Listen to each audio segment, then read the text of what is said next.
빛이 하나님 보시기에 좋았더라 라는 제목으로 오늘 말씀 나누도록 하겠습니다. 지난주에 우리가 살펴본 창세기 1장 2절 말씀은 주님의 은혜가 아니면 어느 누구도 그 죽음의 자리를 떨치고 나올 수 없는 처참한 상태를 시면에 맞닿은 흑암, 혼돈, 공허라는 아주 쉽지 않은 상태로 표현하고 있었습니다.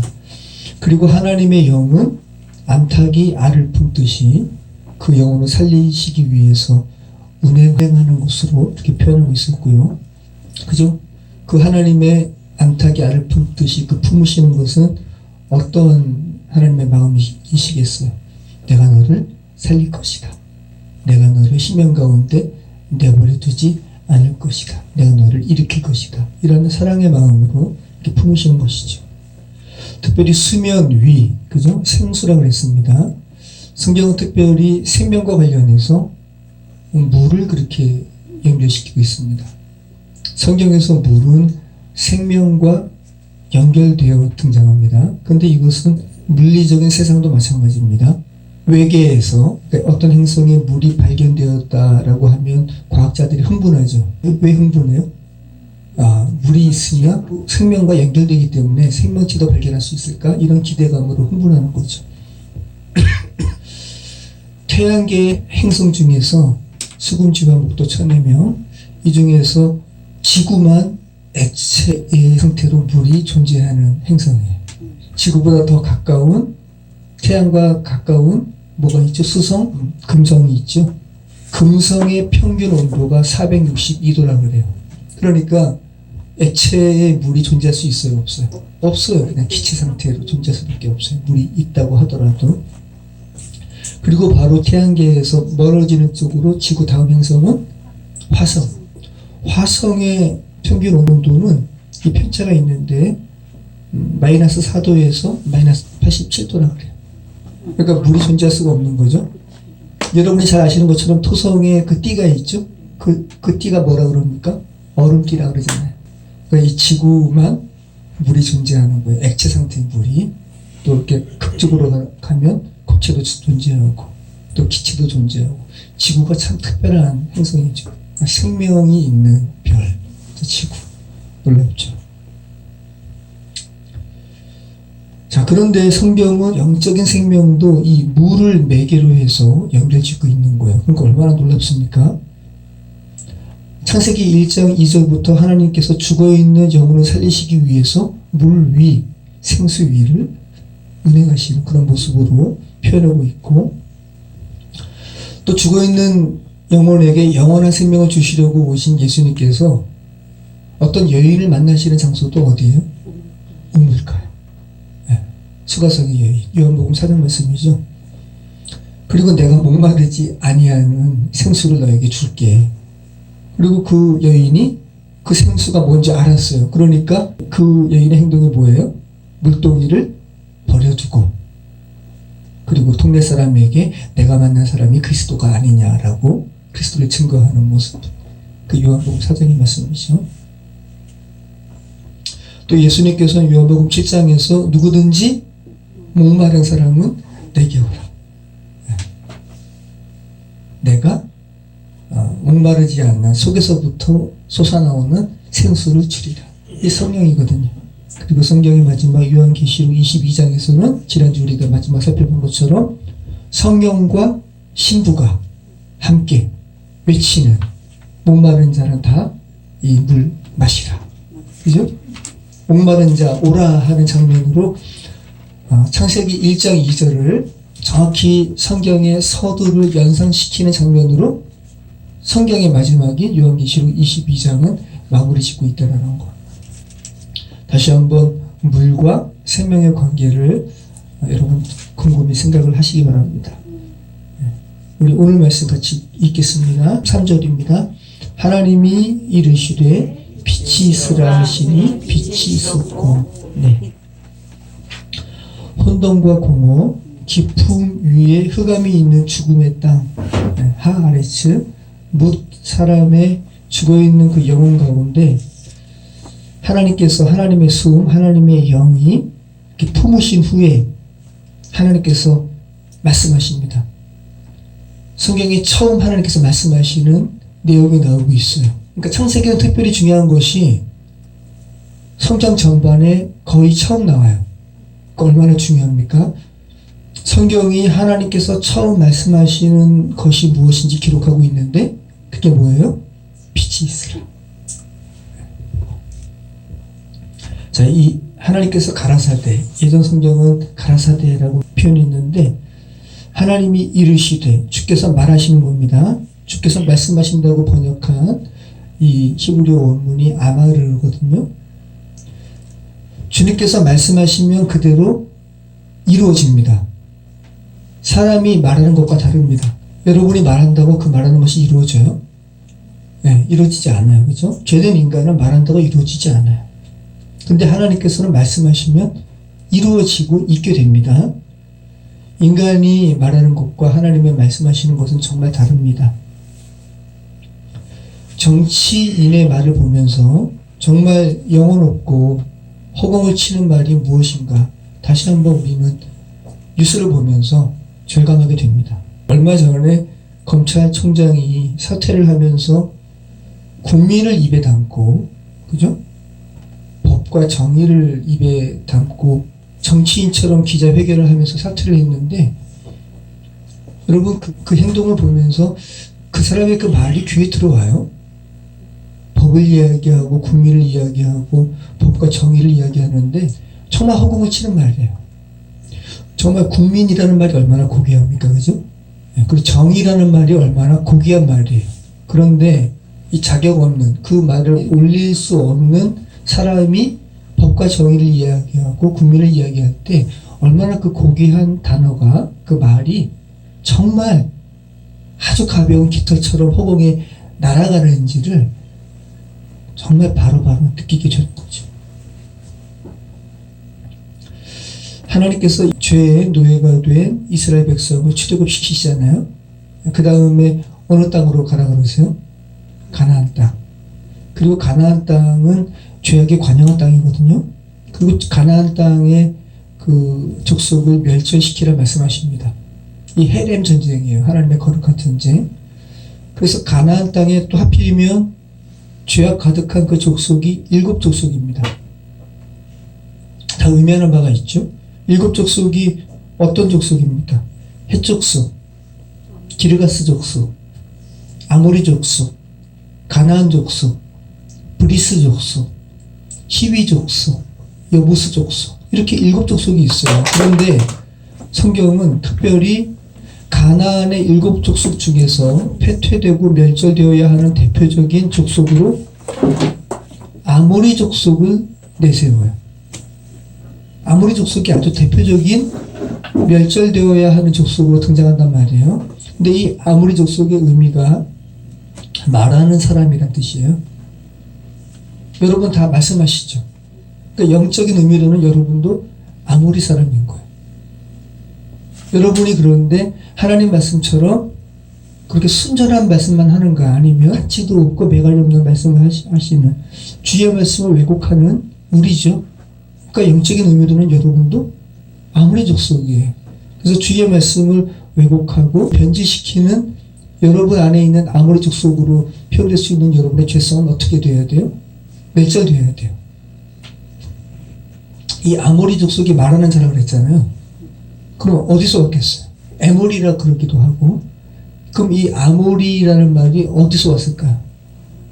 주께서 말씀하신다. 아마르에서 온 말입니다.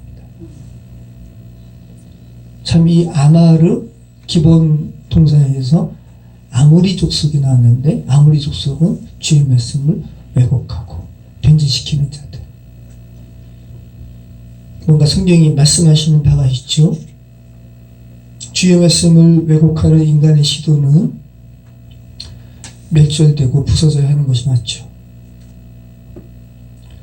자, 하나님이 이르시되 빛이 있으라 하시니 빛이 있었고, 영이신 하나님께서 처음 말씀하신 내용이 죽어있는 영혼에게 빛이 있으라 이렇게 말씀하셨다는 것을 여러분 다시 한번 기억하시기 바랍니다. 이 빛은 오르입니다. 오르. 관사가 붙여져서 그 빛입니다. 그 특별한 빛이죠. 성경에 이 정관사 하가 붙을 때는 정말 이렇게 관심을 기울여야 하는 특별한 것임을 강조하는데, 이 물리적인 빛이 아니라 그랬죠? 물리적인 빛의 창조는 지난주에 우리가 잠깐 살펴봤잖아요. 넷째 날에 창조되죠. 자, 그러면 오늘 빛이 있으라 하시면 빛이 있었고 라고 말씀하신 이 빛은 어떤 빛이에요? 죽어있는 뭇 영혼 위에 비추어져서 살리는 빛, 그리스도의 빛, 그죠? 자, 이 본문의 빛과 관련해서 스가랴 14장에 메시아의 통치와 관련된 이런 예언의 말씀을 통해서 창세기 1장 3절의 이 빛이 그리스도의 빛임을 우리는 다시 한번 확인하게 되는데, 우리 스가랴서 14장 1절 말씀 같이 보도록 하겠습니다. 스가랴서 14장 1절로 9절 말씀. 여러분 이 말씀을 읽으시면 이거 창세기 1장에 이 빛과 관련된 기사와 똑같네라는 것을 여러분이 느끼실 수 있을 거예요. 여호와의 날이 이르리라. 그날에 내 재물이 약탈되어 너희 중에서 나누이리라. 내가 열국을 모아 예루살렘과 싸우게 하리니 성읍이 함락되며 감옥이 약탈되며 부녀가 욕을 보며 성읍 백성이 절반이나 사로잡혀 가려니와 남은 백성은 성읍에서 끈적지지 아니하리라. 그때 여호와께서 나가사 그 열국을 치시되 이왕 전쟁날에 싸운 것 같이 하시리라. 그날에 그의 발이 예루살렘 앞 곧 동편 감람산에 서실 것이요 감람산은 그 한가운데가 동서로 갈라져 매우 큰 골짜기가 되어서 산 절반은 북으로 절반은 남으로 옮기고 산 골짜기는 아셀까지 미칠지라. 너희가 그의 산 골짜기로 도망하되 유다 왕 우시야 때에 지진을 피하여 도망하던 것 같이 하리라. 나의 하나님 여호와께서 임하실 것이요 모든 거룩한 자가 주와 함께 하리라. 그날에는 빛이 없겠고 광명한 자들이 떠날 것이라. 여호와의 아시는 한 날이 있으리니 낮도 아니요 밤도 아니라 어두워갈 때 빛이 있으리로다. 그날의 생수가 예루살렘에서 솟아나서 절반은 동해로 절반은 서해로 흐를 것이라. 여름에도 겨울에도 그러하리라. 여호와께서 천하의 왕이 되시리니 그날에는 여호와께서 홀로 하나이실 것이요 그 이름이 홀로 하나이실 것이며. 네. 자, 이스라엘의 악행에 대해서 여호와께서 전쟁하시는, 또 여호와의 전쟁, 심판의 날은 또 구원의 날이기도 해요. 그래서 메시아의 통치를 지금 예언하는 스가랴의 예언인데, 자, 여러분 읽으시면서 정말 창세기 말씀처럼 빛, 또 생수가 언급되는, 또 여호와께서 홀로 통치하시는 주권자 되심을 말씀하시는 이 본문이 정말 창세기의 천지창조의 기사와 다르지 않다는 것을 여러분이 느끼실 거예요. 여호와의 날이 이르리라. 네. 여호와의 날, 심판의 날입니다. 하나님께 행음하고 또 하나님께 부정한 예루살렘은 그 악행이 정말 맞는 것이 맞습니다. 혼돈하고 공허하고 흑암이 깊음 위에 있는 날의 종말이에요. 죄로 인해서 죽은 자들의 이 죄된 날의 종말이 바로 여호와의 날이죠. 심판의 날입니다. 그러니까 여호와의 날은 구원의 날이고 심판의 날이죠. 누군가에게 있어서 하나님의 구원을 받는다는 것은 누군가에게는 뭐예요? 하나님께 심판받는 거예요. 그래서 구원과 심판은 같이 가는 거예요. 동전에 앞뒤와 같습니다. 처음과 나중이고 시작과 끝입니다. 자, 그래서 스가랴 14장의 여호와의 날의 기사는 창세기 1장의 기사와 정확히 같은 거죠. 성경의 연대기적 흐름도 분명히 존재하지만 각각의 모든 시간 속에 펼쳐지는 이 구원의 기사는 그리스도 안에서 펼쳐지는 창조의 기사인 거죠. 여러분이 지금껏 경험했던 혼돈과 공허와 흑암의 이러한 시간이 지금 종말을 맞이한 상태가 분명하다면 여러분은 지금 여호와의 날을 경험한 사람이죠. 자, 그리고 우리가 읽은 스가랴서 14장 7절에서 빛에 대한 특별한 언급을 합니다. 같이 읽어보겠습니다. 그날에는 빛이 없겠고 광명한 것들이 떠날 것이라. 여호와께서 아시는 한 날이 있으리니 낮도 아니요 밤도 아니라 어두워갈 때에 빛이 있으리로다. 네. 여호와께서 아시는 어떤 날이 있다고 말씀합니다. 물리적인 종말의 어떤 날이라고 여러분과 관계없는 것으로 이렇게 광범위하게 생각하지 마시고, 살리심을 받아야 하는 어떤 한 영혼에게 접근시켜 보신다면 그 영혼이 죽음에서 살아나시는 날은 여호와께서 아시는 한 날이죠. 참 신비로운 표현을 하고 있는 거예요. 뭇 영혼에게 여호와께서 아시는 한 날이 있을 거야. 그죠? 그날은 그 죄성이 심판받고 또 여호와의 빛으로 인해서 살아나는 한 날이죠. 네, 구원의 날인 거예요. 창조의 날이고. 창세기 1장 3절의 날이죠. 그 표현을 어두워갈 때 빛이 있을 것이라는 독특한 말씀으로 표현하고 있는 겁니다. 하나님이 이르시되 빛이 있으라 하시니 빛이 있었고. 자, 여기 창세기 1장 3절에 하나님이 이르시되 빛이 있으라 이렇게 명령하시잖아요. 이게 히브리어의 시제가 딱 두 개밖에 없거든요. 완료 시제와 미완료 시제밖에 없어요. 히브리어는. 그러니까 완료된 것은 완전히 완료된 거예요.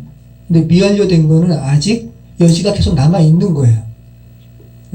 그런데 미완료 시제라고요. 빛이 있으라 하시니 빛이 있었고. 그럼 이 말은 어떤 영혼에게는 주님께서 빛이 있으라 명령하시는 것이 지금도 계속 이루어지는 여지가 있는 거죠. 그죠? 이것이 만약에 완료되었다면 그러면 그 예전에 완료된 어떤 이에게만 지금 국한되는 거 아니에요. 그럼 지금 이 시대 사람에게는 이 성경 말씀 읽으면서 나도 혼돈과 공허와 흑암 가운데 있는데 주님께서 빛이 있으라 명령하신 이것이 완료 시제면 뭐 나하고는 관계없네. 난 소망없네. 그게 아니라는 거죠. 미완료 시제. 지금도 이 말씀을 읽고 주의 빛을 느끼는 이들, 하나님의 은혜 가운데서 이 말씀이 의미하는 바가 무엇인지 깨닫는 이들에게는 그리스도의 빛이 비춰지는 거죠. 그러니까 지난번에 하아레츠가 단수인 것을 말씀드리면서 언급한 것과 맥락이 같죠. 하나님께서 뭇 영혼을 살리시는 빛은 지금도 뭇 영혼에게 각각 비춰지는 겁니다. 자, 요한복음 1장 9절로 13절 다시 한번 볼까요? 참빛 곧 세상에 와서 각 사람에게 비추는 빛이 있었나니 그가 세상에 계셨으며 세상은 그로 말미암아 지은 바 되었으되 세상이 그를 알지 못하였고 자기 땅에 오매 자기 백성이 영접하지 아니하였으나 영접하는 자 곧 그 이름을 믿는 자들에게는 하나님의 자녀가 되는 권세를 주셨으니 이는 혈통으로나 육정으로나 사람의 뜻으로 나지 아니하고 오직 하나님께로부터 난 자들이니라. 자, 여기 9절 말씀 보면 참빛, 그리스도의 빛이죠. 그리스도예요. 참빛 곧 세상에 와서 각 사람에게 비추는 빛이 있었나니라고 할 때 이 각 사람에게 이 비춘다라고 번역된 단어는 신약 성서니까 헬라어거든요.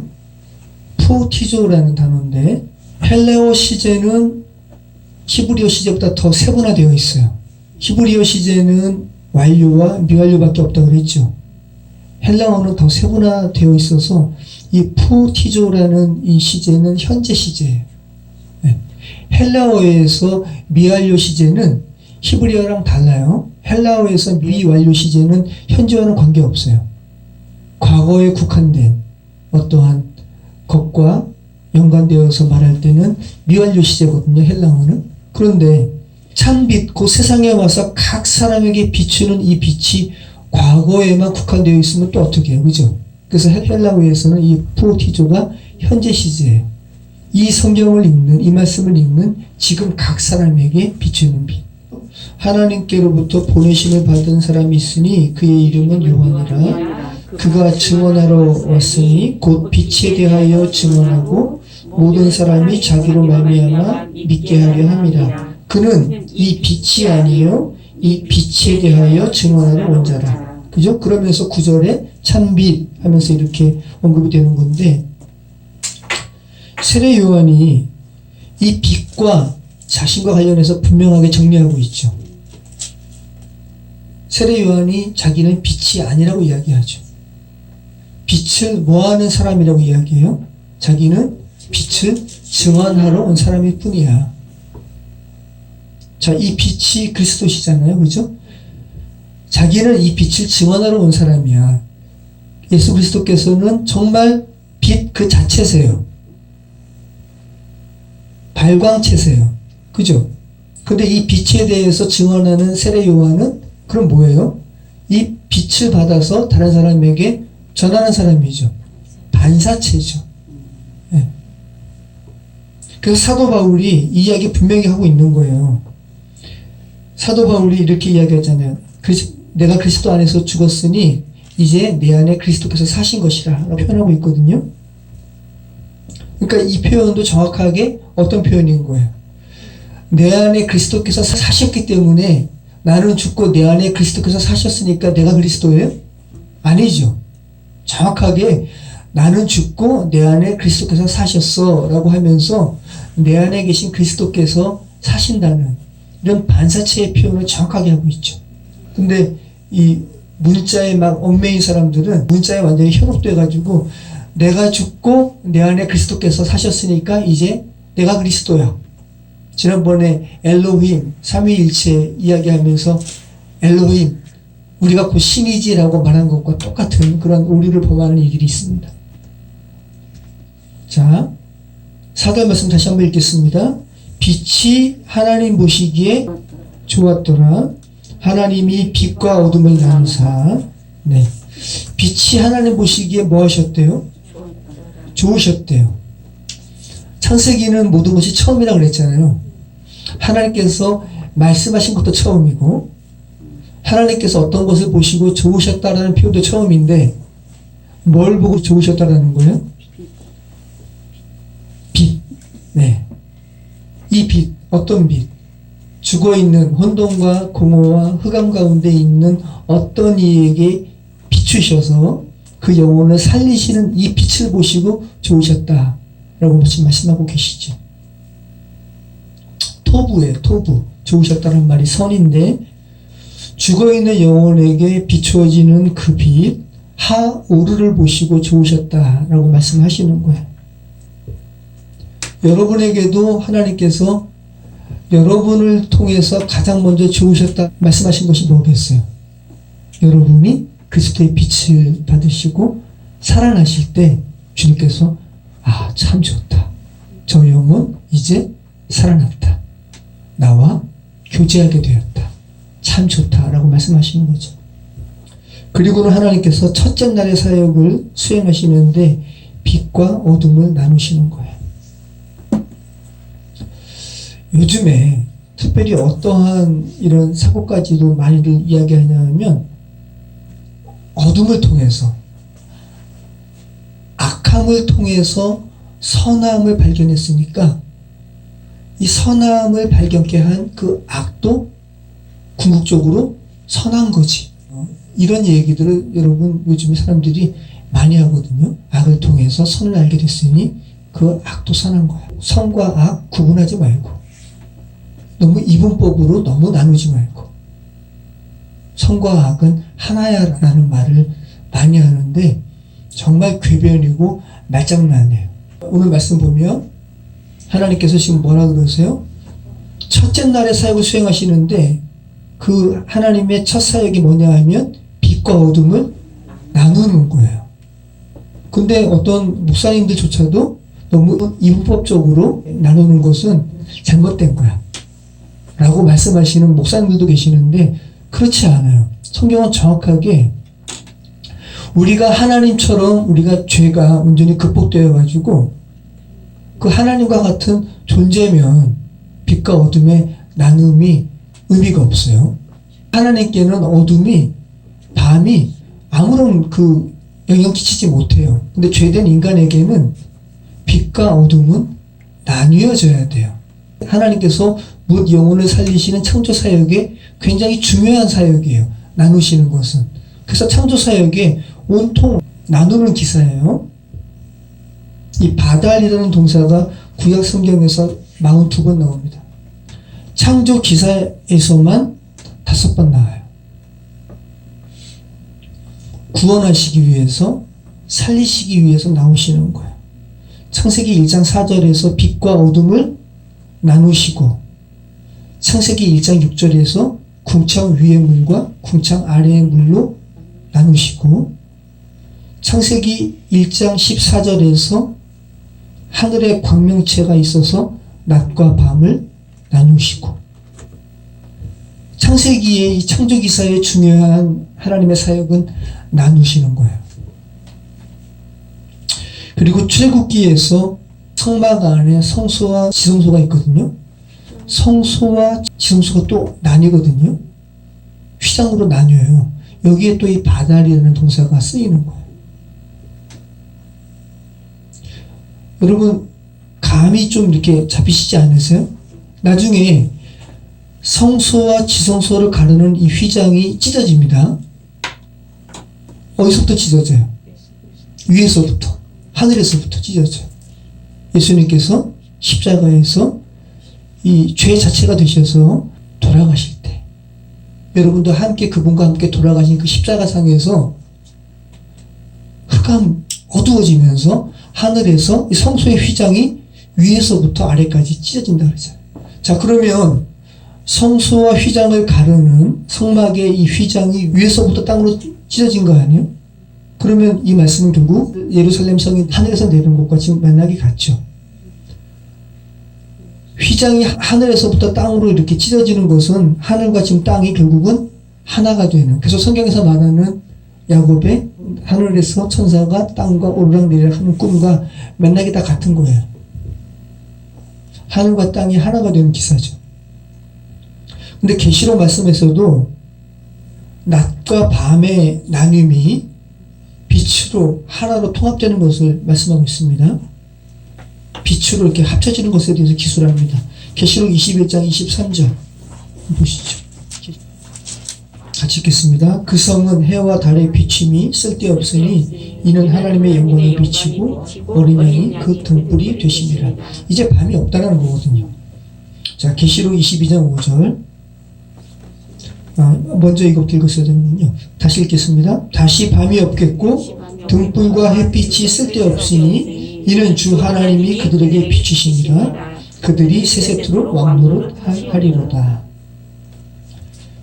자, 어린 양께서 그 등불이 되시고 하나님께서 친히 비추심으로 말미암아 이제 해와 달의 비추임이 쓸데없다. 그죠? 이 새하늘과 새 땅에 대한 묘사잖아요. 그러니까 뭇 성도에게 하나님의 집이 온전히 이루어진 그 상태는, 그죠? 그 사람의 영적 현실은 밤과 낮의 나눔이 없는 상태죠. 밤과 낮의 나눔이 극복된 상태예요. 그럼 여러분 잘 생각해 보세요. 그러면 결국 요한계시록 가가지고 낮과 밤, 빛과 어둠이 결국 이렇게 극복되어서 하나로 만드실 것을 왜 창세기는 나누는 사역을 하고 계실까? 결국 하나로 만드실 것을 구태여 나누시는 하나님의 이 사역의 이유는 뭘까요? 여러분이 만약에 잘 보세요. 나눈다라는 것이 의미하는 바가 무엇인지 잘 생각해 보세요. 여러분이 만약에 성막에 들어가시고, 그죠? 번제단에서 재물이 가게 띄어지고 태워지고 이런 걸 보시고 이제 성소에 들어가요. 그러면 우선은 여러분의 죄로 인한 피비린내가 이제는 그거 다 통과하는 거예요. 아, 죄가 얼마나 엄청난 것이구나 라는 것을 경험하면서 성소로 들어가는데, 근데 성소로 들어간다고 해서 다 끝이 아니에요. 성소는 물리적인 빛으로 등대가 비춰지고 예수님 생각하게 하는 등대, 또 떡상, 그 다음에 향단 이렇게 있단 말이죠. 근데 이 성소가 끝이 아니란 말이에요. 궁극적으로는 어디까지 가야 돼요? 지성소. 지성소는 정육면체. 예. 근데 지성소로 들어가야 되는데 뭐가 있어요? 휘장이 있는 거예요. 휘장으로 성소와 또 지성소를 나누는 거예요. 그럼 여러분이 제사장이 되어서 성소로 들어갈 때 여러분이 그 휘장을 보면서 느껴지는 감정은 뭘까요? 아, 나 저 휘장 넘어 지성소까지 들어가고 싶다. 나눔은 나눔 너머에 있는 정말 궁극적인 것을 뭐하게 하는 거예요? 사모하게 하는 거죠. 나눔은 그런 역할이 있는 거예요. 이 나눔은 내가 처해 있는 현실 너머의 것을 바라보게 해요.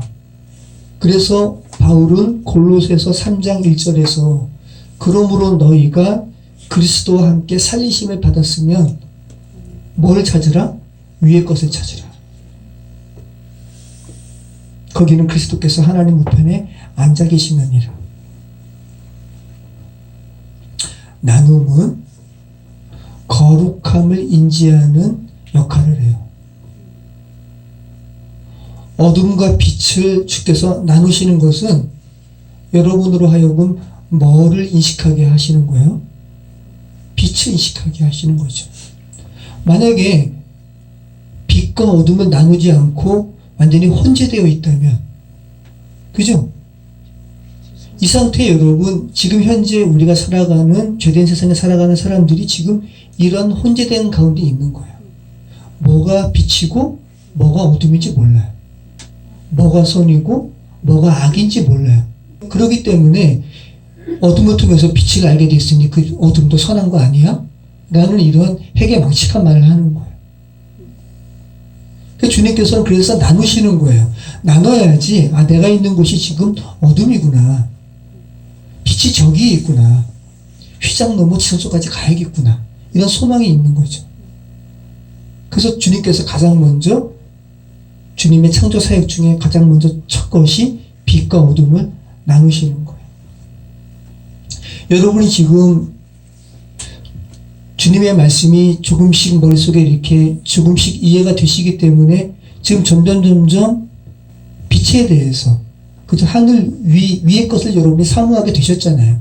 여러분이 예전에 그냥 죄된 세상 가운데 그리스도에서 모르셨을 때는 여러분이 지금 사모하는 그것을 생각을 하셨어요? 전혀 생각도 못 하셨잖아요. 그래서 아까 드린 말씀처럼 여러분, 어둠은 좋은 게 아니에요. 어둠은 선이 아니에요. 그래서 빛을 알게 했으니 그 어둠도 좋은 것이라는 것은 정말 말장난이에요. 굉장히 사색적인 말 같지만 정말 말장난이고 묻 영혼을 현혹하는 말이에요. 하나님께서는 어둠을 통해서 빛을 알게 했으니 그 어둠도 좋은 거야 라고 말씀하지 아니하시고 오히려 그 어둠이 뭐라고요? 호시크, 흑암이라고요. 그 흑암, 호시크와 더불어 혼돈, 공허로 묶어서 회복되어야 하는 죄로 인해서 죽은 묻 영혼의 상태를 표현하는 말로 이 어둠을 사용하셨지 어둠이 좋은 거라고 말씀하시지 아니하셨어요. 그래서 빛이 있으라 말씀하시는 거 아니에요. 하나님께는 전혀 어둠이 영향을 끼치지 못하지만 죄된 인간에게는 그 어둠은 죽음 그 자체의 현실이에요. 그래서 인간에게는 어둠과 그 빛이 분리가 되어야 돼요.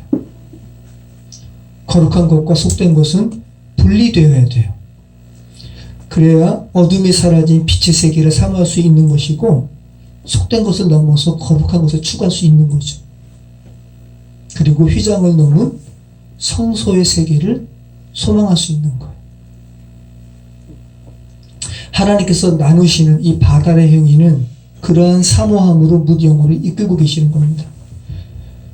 성경은 창세기의 이 창조기사는 빛과 어둠이 하나라는 논리적인 말장난으로 우리를 이끄는 것이 아니라 빛이 어둠에 비춰져서 하나님의 궁극적인 빛의 승리에 대해서 기술하고 있는 본문이라는 거예요. 여러분, 빛이 어둠을 쫓아내는 것과 관련된 성경의 구절이 굉장히 많아요. 우리 한번 고린도후서 4장 6절 말씀 볼까요?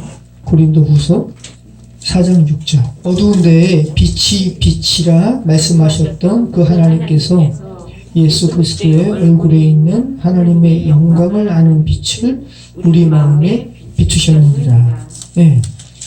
바울이 창세기 1장 3절의 말씀을 죄로 인해서 죽어 있었던 뭇 영혼에 그리스도를 아는 계시의 빛으로 지금 재해석하는 거죠.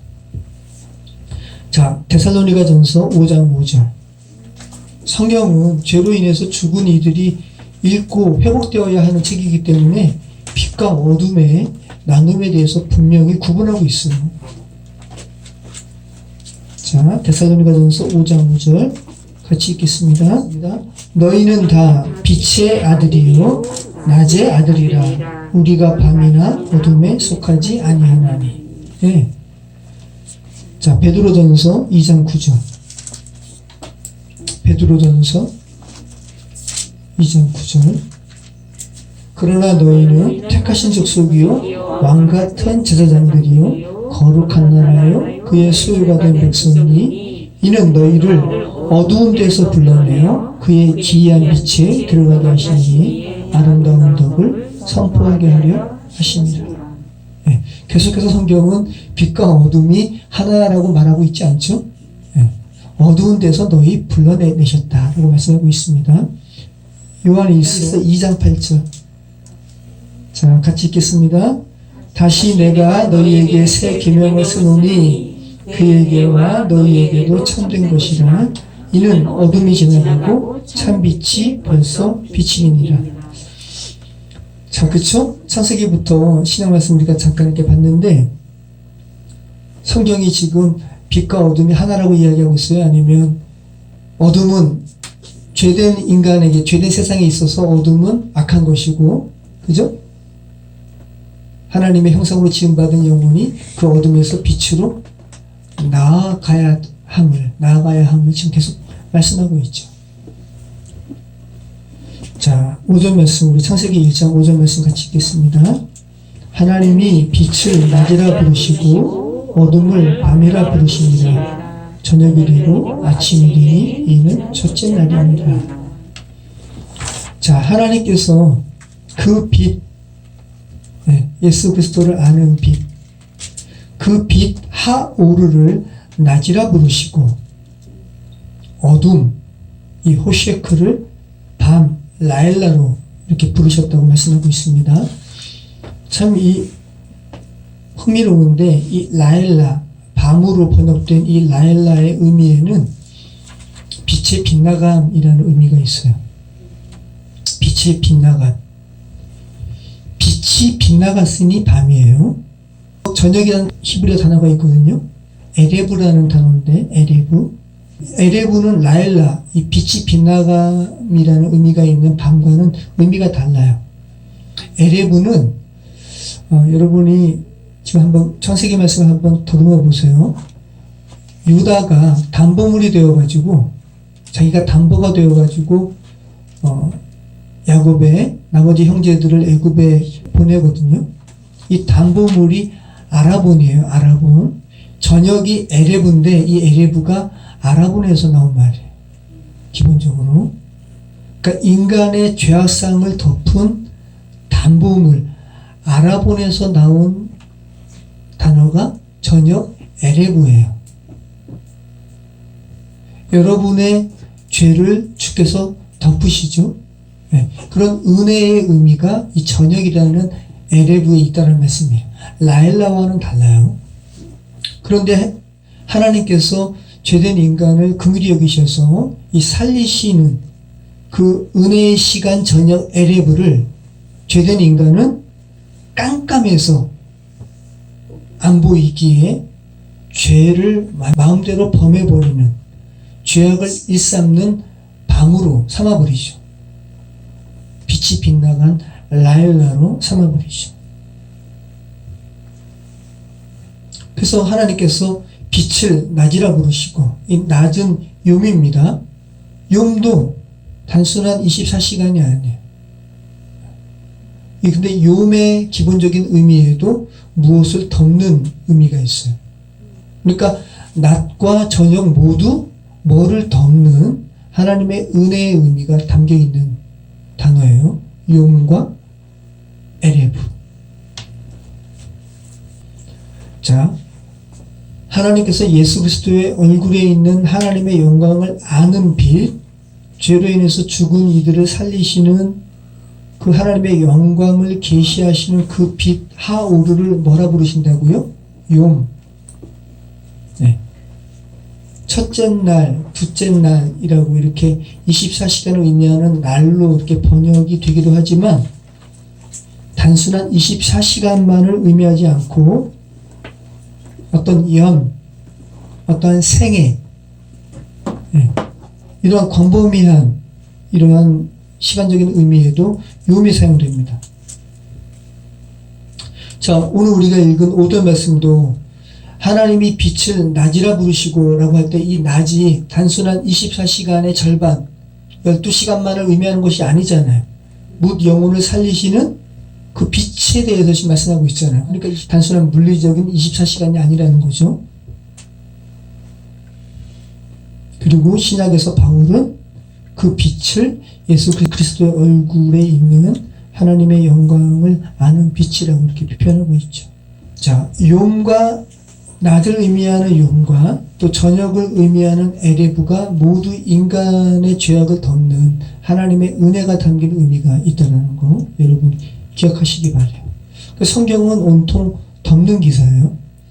자, 우리가 이렇게 살아왔고 여러분이 지금 살아가는 이 욤은, 수많은 욤은 여러분을 살리시는 그리스도의 빛으로, 그죠?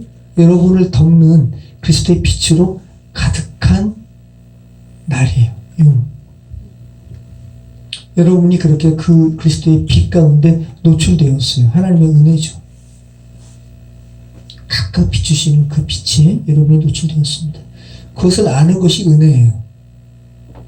지금도 여러분 주변에 죄로 인해서 죽은 이에게 하나님의 빛은 비춰지죠. 각각 비춰지죠. 그 빛을 깨닫는 것이 은혜죠. 여러분에게 그 은혜가 지금 미친 거예요. 얼마나 감사한 겁니까? 근데 이 욤을 그냥 하루 24시간을 의미하는 것으로 보는 이들이 있는데 창조과학회가 좋은 부분도 있지만 너무 극단적으로 문자적으로 해석을 할 때는 정말 너무 괴리가 있어요. 그래서 이 성경을 이렇게 문자적으로 해석하는 이들은 지구의 나이를 몇 살로 보냐면 6,000년으로 봐요. 6,000년. 창조기사 때부터 이 욤을, 창조기사를 욤을 24시간으로 해석하게 되면, 그리고 나머지 성경의 족장의 연대가 나오잖아요. 이거 다 계산하면 유추가 가능하거든요. 그래서 6,000년으로 보는 거예요. 이른바 젊은 지구론.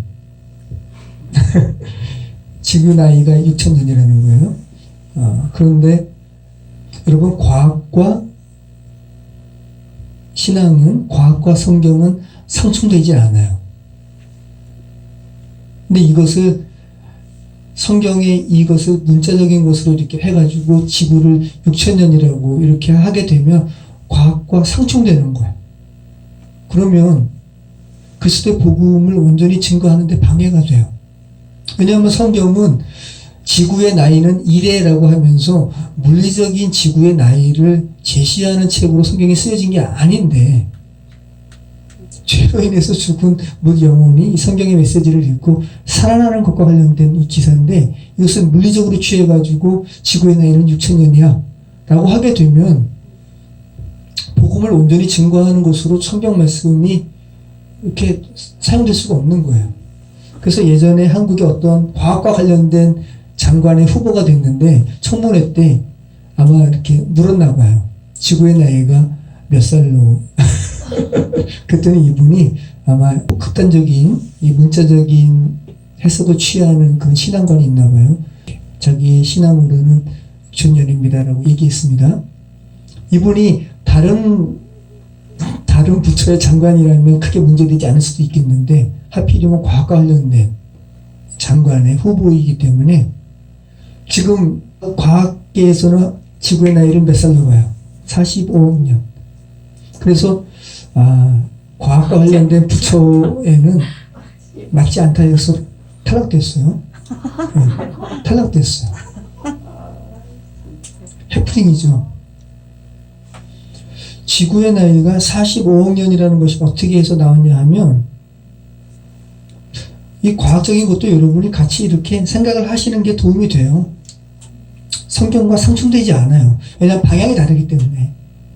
방사능 연대 측정으로 인해서 지구의 나이가 45억 년이라고 이렇게 유추를 한 건데, 방사능 물질은 일정한 시간, 아주 규칙적인 시간이 흐르면 붕괴되는데, 그때마다 어떤 에너지를 내놓는데, 그래서 과학자들이 어떤 방사능 물질의 양이 절반으로 줄어드는데 걸리는 시간을 반감기로 정의했고, 근데 방사능 물질 중에 우라늄 238이라는 물질이 있는데, 이 우라늄 238이 44억 년마다 이 절반씩 양이 줄어든다 합니다.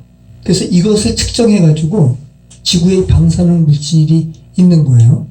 지구에 원래부터 있었던 이 방사능 물질은 이렇게 편차가 있어서 이것을 측정하지는 않고, 그러니까 과학적으로는 이야기하는 거예요. 이렇게 태양계가 이렇게 조성되었을 때 우주에 떠도는 이 운석과 지구의 조성 물질이 같다라는 거죠. 근데 미국의 어느 지역에 5만 년 전에 떨어진 운석을 채취해가지고 이거를 이렇게 분석한 거예요. 그래서 지구의 나이를 45억 년으로 이렇게 말씀하고 있는 거죠. 자, 그럼 우주의 나이는 몇 년일까요? 우주의 나이는 137억 년이라고 그래요. 과학자들이 측정한 것은. 자, 근데 이 우주의 나이가 어떻게 이렇게 측정이 되었냐 하면, 이것도 굉장히 흥미로운데, 허블 만원경으로 이렇게 하게 되면 계속 이렇게 별과 별 사이가 멀어지고, 이런 걸로 인해서 우주가 팽창하는 것을 발견했어요. 여러분, 자, 풍선에다가 점을 한번 몇 군데 한번 찍어보고요. 그리고 여러분이 바람을 불어보세요. 일정하게 불어보세요, 바람을. 일정하게 분다고 하게 되면 여러분이 바람을 부는 그 시간에 따라서 그 풍선은 어떻게 돼요?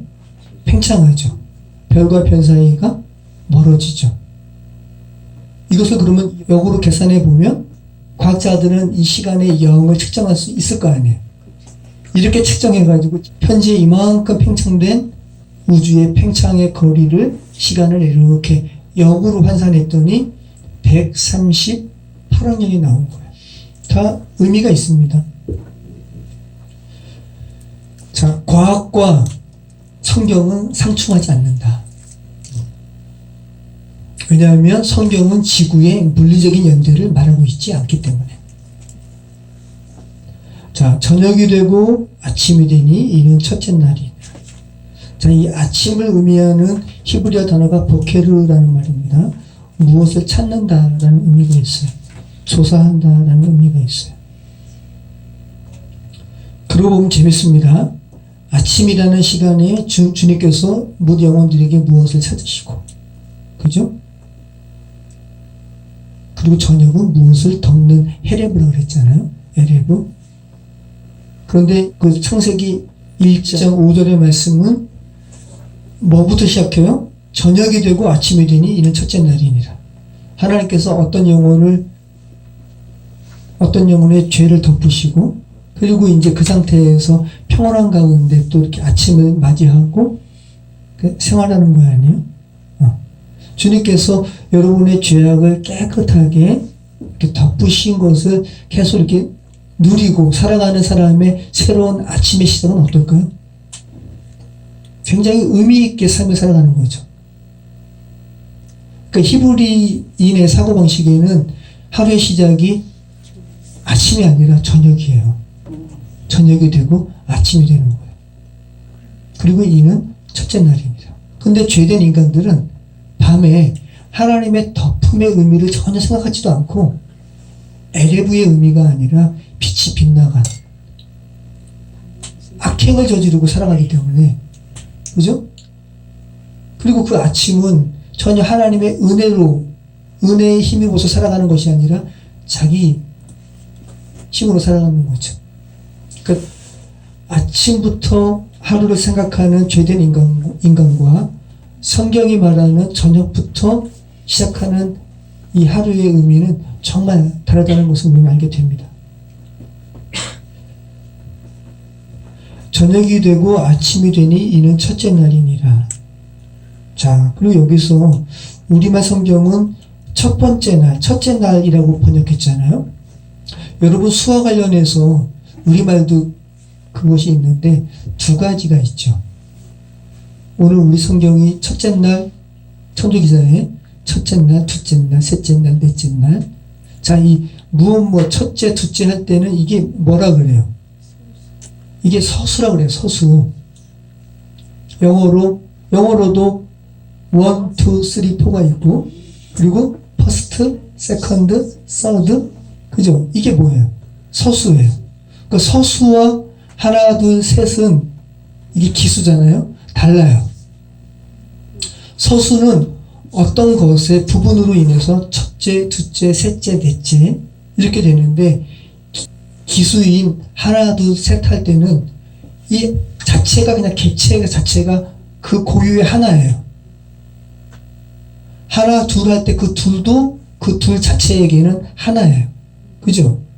네.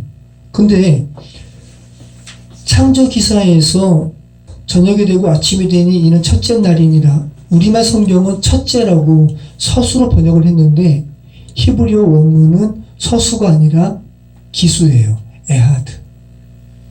근데 나머지 날은 다 히브리어 원문도 서수예요. 첫째 날만 기수예요. 에하드. 그럼 그렇다고 해가지고 둘째 날, 셋째 날이 다 그러면 부분적인 서수로서의 의미에 국한되는 것이 아니라 둘째 날도 두 번째의 에하드, 셋째 날도 세 번째의 에하드예요. 다 그렇게 각각의 완전한 날로서의 의미가 있습니다. 이것을 제가 주부에 올려놨죠. 우리말의 공동 번역이 이 번역을 제대로 했어요.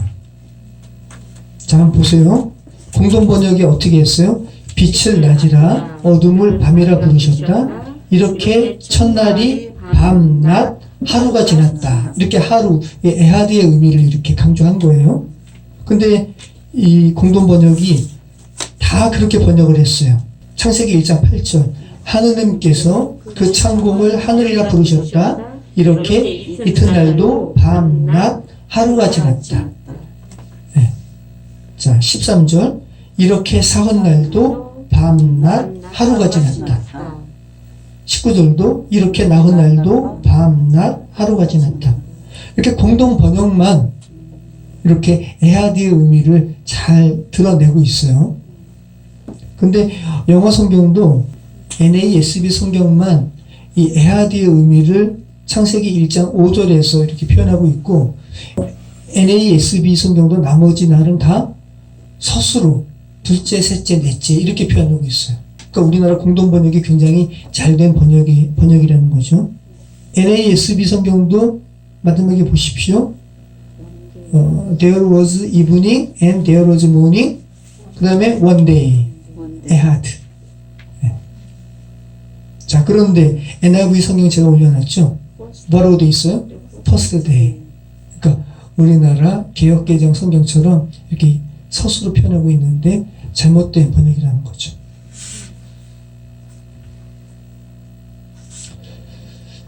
자, 이 에하드는 굉장히 중요한 의미예요. 오직 하나. 자, 성경 말씀에서 히브리인들이 굉장히 중요시 여기는 본문이 9절이 신명기. 그 사람들은 그거 뭐라 그러죠? 손목에도 이거 써놓고 있죠. 쉐마 이스라엘. 네. 신명기 6장 4절 말씀 한번 볼까요? 신명기 6장 4절. 이스라엘아 들으라. 우리 하나님 여호와는 오직 하나인 여호와시니. 여기서 이 에하드예요. 유일하신 하나님. 오직 하나이신 하나님. 자, 그래서 이 에하드의 의미는 굉장히 중요한데, 현대인들이 생각하는 숫자 1과는 달라요. 에하드는 전혀 다른 것들이 완전하게 하나가 되는 연합의 의미가 있어요. 온전한 하나됨. 제가 예전에 더원이라는 가수의 간증을 들은 적이 있거든요. 더원 아시죠? 가창력 아주 좋은 가수. 이 더원이 이 하나님을 믿는 사람이에요. 그래서 더원, 하나님을 생각하게 하는 이름으로 자기의 가수 닉네임을 삼은 거예요. 더원. 에하드는 완전한 연합, 완전한 하나됨을 의미합니다. 성경에 이렇게 에하드의 의미가 중요한 의미가 몇 군데가 있는데, 오늘 1장 5절 말씀처럼 각각의 날처럼 낮과 밤이 연합되어 하나의 날, 하루가 되는 거예요. 에하드. 그리고 창세기 2장 24절에 부부죠. 남자와 여자가 한 몸을 이룰지니라. 왜 에하드예요? 여러분이 지금 둘이에요? 둘이라 생각하면 이제 갈등 벌어지고 이혼하는 거예요. 세상이 그렇잖아요. 그죠? 남자와 여자는 서로 한 몸을 이루어서 부부가 되면 하나예요. 에하드. 그래서 성경에서 이것을 따와가지고 바울이 그리스도와 교회의 하나됨을 이야기하죠. 에하드. 그리고 예수님도 요한복음 10장 30절에 뭐라 그래요? 나와 아버지는 하나. 물론 헬라어지만 히브리어 개념으로는 에하드죠. 자, 요한복음 17장 1절로 우리 20절 말씀 보면 특별히 이 에하드에 대해서 예수님께서 대제사장적 기도를 하시면서 나와 아버지가 하나인 것처럼 저들도, 여러분들도 우리와 하나 되게 하여 주시옵소서라고 이렇게 간구하시는 이러한 기도가 있어요. 이거 다시 한번 읽어볼게요.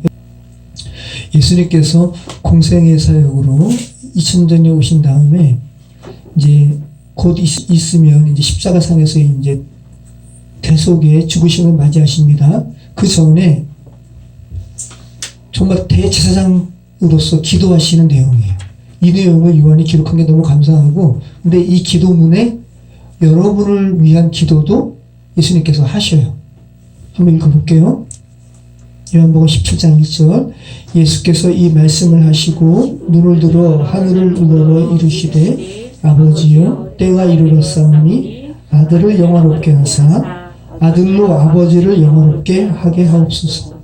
아버지께서 아들에게 주신 모든 사람에게 영생을 주게 하시려고 만민을 다스리는 권세를 아들에게 주셨음이로소이다. 영생은 곧 유일하신 참 하나님과 그가 보내신 자 예수 그리스도를 아는 것이니이다. 나는 세상에 더 있지 아니하오나 그들은 세상에 있사옵고 나는 아버지께로 가옵나니 거룩하신 아버지여 내게 주신 아버지의 이름으로 그들을 보존하사 우리와 같이 그들도 하나가 되게 하옵소서. 에하드죠. 내가 그들과 함께 있을 때에 내게 주신 아버지의 이름으로 그들을 보존하고 지켰나이다. 내가 비웃는 것은 이 사람들만 위함이 아니요 또 그들의 말로 말미암아 나를 믿는 사람들도 위함이니. 예, 이 말씀이 바로 여러분을 위한 기도죠. 여기서 내가 비웃는 것은 이 사람들만 위함이 아니요라는 것은 예수님 당시에 자신의 제자들, 그죠? 그들만 위해서 기도한 것이 아니라, 그죠? 그들로 말미암아 나를 믿는 사람들도 위함이니. 그 당시에 제자로 말미암아 예수를 믿는 이들도 포함된 것이고, 또 2000년 이후에 여러분도 마찬가지인 거죠. 다 포함된 기도에 내가 아버지 안에 있는 것 같이 그들도 다 하나가 되어 우리 안에 있게 하사 세상으로 아버지께서 나를 보내신 것을 믿게 하옵소서. 내게 주신 영광을 내가 그들에게 주었사오니 이는 우리가 하나가 된 것 같이 그들도 하나가 되게 하려 함이니이다. 예, 그래서 계속 온전한 하나됨, 에하드의 의미에 대해서 계속 예수께서 말씀하시죠. 예수님과 하나님은 에하드, 하나세요. 그리고 우리도 하나님과 하나가 되기를 예수님께서 이렇게 간구하고 계시는 거예요. 자, 이 하나됨을 추구하는 것은 성경의 말씀뿐만 아니죠. 가정이나 사회에서도 둘이 아닌 하나라는 것을 인식한다면 이게 이제 하나님의 마음이죠. 여러분, 이 세상에 이러한 전쟁, 이러한 악의 다툼, 가족 간의 부하, 서로 죽고 죽이는 것 없을 거예요.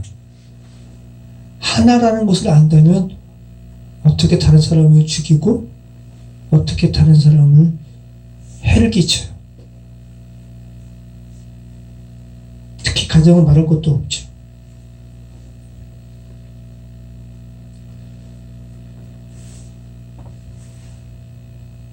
여러분, 우리는 매일매일이 하루로 완성되는 시간을 살아갑니다. 여러분이 온전한 하루를 살아가시면 하나님께서 보시기에 저녁이 되고 아침이 되니 이는 온전한 하루다, 에하드다라고 말씀하시거든요. 물리적으로 얼만큼의 많은 시간을 사는 것은 중요하지 않아요. 단 하루를 살아도 온전한 하루를 살아가시면 하나님께서 그것을 온전한 에하드로 보시는 거예요. 죽게는 하루가 천년 같고 천년이 하루 같다라는 이 말씀은 한 시간 한 시간이 곧 영혼의 시간임을 말씀하고 있는 거죠. 이런 시간의 의미를 망각한 채 수십 년의 시간을 살아가고 100년의 시간을 논하는 이 시대지만 결국 100세의 시간을 살아가면 뭐합니까? 영원하신 하나님과 접촉하지 못하고 살아가는 그 물리적인 100세의 시간은 정말 아무 의미 없는 거예요. 이것을 생각하신다면 여러분, 한 사람에게 주어진 30년, 40년 혹은 70년 벌써 거의 다 반백년을 넘게 사셨어요. 지금 곧 이제 반백년 되시고 그죠? 아니, 아주 많이 나오셨나요? 젊으셔요. 이것이 여러분 어떻게 보면 죄된 세상에 살아가는 사람들의 그 지금 인생이 어떻게 보면 하나님께서 주시는 뭐일 수 있어요? 기회일 수 있어요. 야, 죽지 말고 좀 살아나라. 나와 하나 되는 이 시간 가운데 들어와라. 얼마나 많은 기회를 주신 거예요. 온전한 하루를 살아도 영원한 에하드의 삶을 사는 것이 주께서 우리에게 허락하신 시간인데 이것을 1년도 아니고 수십 년, 100년 가까운 시간을 여러분에게 허락하신 것은 정말 하나님께서 여러분에게 허락하신 무한한 기회 시간이죠. 그런데 안타깝게도 사단은 그것을 알지 못하게 하고 저녁이 되며 아침이 되는 것이라는 이 하나님의 시간을 오해하게 하고 밤에 깜깜하니가 죄된 시간 가운데 낭비하다가 너의 힘으로 아침부터 살아가라고 속삭이는 것이 우리가 살아가는 이 시간인 것이죠. 그거 알지 못하고 그죠? 반쪽의 시간만 살아간다면 얼마나 불쌍하고 안타까운 인생입니까? 거의 모든 인생이 믿음으로 구원받는 인생 별로 없다니까요. 극히 드물다고 예수님께서 말씀하세요. 거의 모든 인생이 그런 시간에 태어나다가 그렇게 시간을 낭비하다가 영원한 하나됨 경험하지 못하고 영원한 하나됨 속에 들어가지 못하고 그렇게 영원한 멸망 속으로 두 번째 죽음 맞이하는 거죠. 하지만 어떤 이들은 그러한 시간에 살아가다가 멸망 속에 들어가지 말고 하나님과의 온전한 하나됨, 에하드, 이 의미 속으로 들어오라는 이 주님의 외침을 성경을 통해서 또 복음 전도자의 외침을 통해서 듣고 어둠 속에 빛이 비추리라라는 말씀을 그 삶 가운데 능력으로 경험하는 거죠. 그리고 주님께 나오게 되는 거예요. 그리고 그 영혼 가운데 비추신 그 빛을 오늘 우리가 읽은 대로 주님께서 보시기에 뭐 하셨다? 좋으셨다. 라는 말씀을 하고 계시는 거죠. 그리고 비로소 의미 있는 저녁이 되고 아침이 되면 온전한 하루를 맞이하게 되는 겁니다. 모쪼록 이 자리에 모인 성도 여러분 모두 이렇게 온전한 하나됨, 완전한 하루하루를 살아가시는 그런 인생 되시길 축원합니다. 기도하겠습니다.